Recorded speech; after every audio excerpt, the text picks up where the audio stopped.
Do I really need to explain gravy to anyone? Gravy.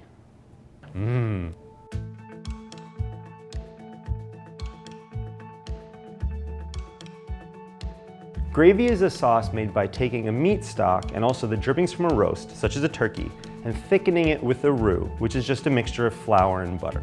A good gravy is all about that perfect velvety, silky texture, and that's what you want to nail. You don't want a gravy that's too thin and watery. You don't want a gravy that's thick and clumpy and gloppy and lumpy. It's really, really easy to get it right. You just have to know a few key techniques. So I'm gonna melt my butter. It's about 3 tablespoons of butter, just a little bit less than the total amount of flour I'm using, and I'm doing this for 1 quart of stock. Get the butter melting. What we don't want to do is brown the butter here, although probably would still be delicious anyway. In goes our 1/4 cup of flour. You'll see I whisk it around. I'm gonna make this paste. As soon as the flour doesn't smell like it's raw anymore, we can start adding our stock. The key here is to add it in small increments while whisking. It's gonna seize up and make a paste. It's almost like a dough. Add a little more. It might get a little bit lumpy for a second, but it's at a consistency where you can very quickly beat out those lumps. And at this point, it's thin enough that I really can just pour and whisk at the same time. Now it's gonna be a little thin to start out, but as soon as it comes to a boil and cooks for just a little bit, it'll thicken back up. So I've got here the drippings from a roasted bird. I'm just gonna take some hot water, pour it right on here, and you can see it dissolving into the water. All right, I'm just gonna scrape this deglazed good stuff right into the gravy.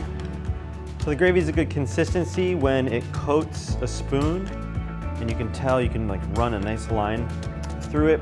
A little bit of soy sauce, which boosts the umami. Pepper, let's try it.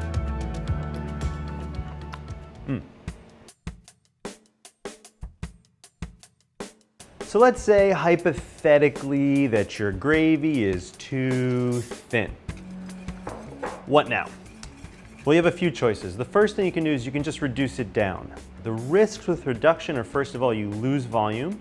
Also, if your gravy is already salty enough, any reduction you do is going to concentrate the salt and make it too salty. If you don't want to use reduction, you have to thicken it another way. And one of the easiest ways to do that is to add a thickener like flour or cornstarch or arrowroot. The key is to not create lumps in the process.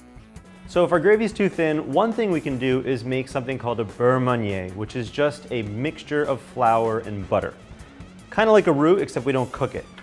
Roughly equal parts flour, similar amount of butter. So I'm just gonna mash the flour and butter together carefully to make a flour and butter paste. Lumps form when a dry starch goes straight into the liquid and it forms these little pasty balls.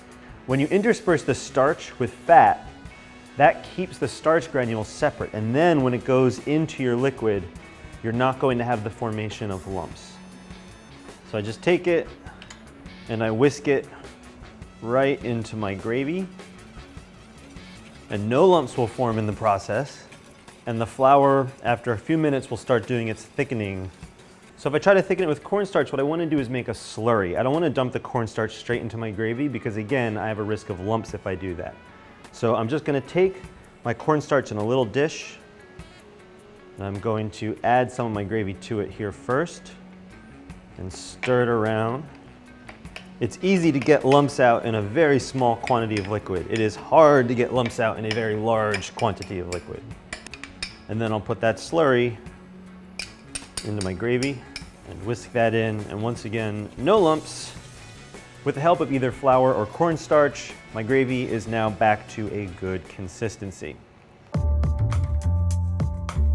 So you weren't looking at your pot and Uncle Henry walked up and thought he'd thicken your gravy and he just put some flour straight in, and now Thanksgiving is ruined. But it's not, we can still save this. So what do we do if we have lumps in our gravy? Well, the first thing we can do is we can just strain out the lumps. That's very easy. Right through a fine mesh strainer, push it through, and lump-free gravy comes out the other side, and all that thick pasty flour stays behind in the strainer. That's method one of removing your lumps. Horrible, offending lumps. Another option for removing lumps is to just blend them out. You can use a countertop blender or an immersion blender. Let's see how well this works. Should be pretty good.